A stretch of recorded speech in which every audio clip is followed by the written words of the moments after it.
The girl would order delivery every night at midnight and request a handsome delivery guy to bring her food. Although she always wore a face mask, the delivery man was convinced that her face underneath must be beautiful. The deliveries continued for several days, until tonight, when things seemed off. The girl placed her order earlier than usual and the usual note blank. The delivery man arrived at her apartment and knocked on the door for a long time before it finally opened. When the girl appeared, her eyes were filled with fear. As she took the food, she dug her nails sharply into the delivery man's hand. It was only after he left that the delivery man realized she might be in danger and decided to return. However, no one answered. When he knocked on the door, his knocking woke up a neighbor, and the neighbor's words left him in shock. "No one lives here. Why are you knocking on this door?" The man explained that he had just dropped off an order, but the neighbor clearly didn't him. The delivery man called the police. He finally gained access to the apartment. However, there was no sign of the girl, and the place looked as if no one had lived there for a long time. Upon checking records, the police confirmed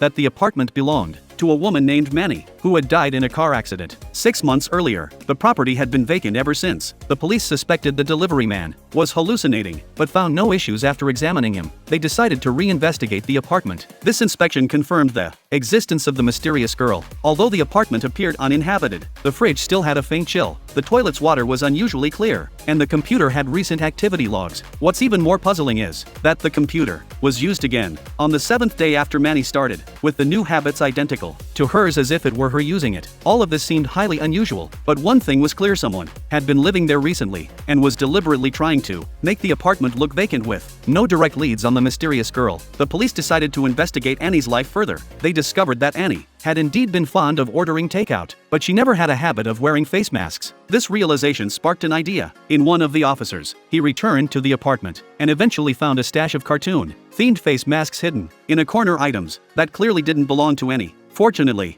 one of the mask packages had a faint fingerprint on it. The police managed to extract the print, and before long they identified the mysterious girl.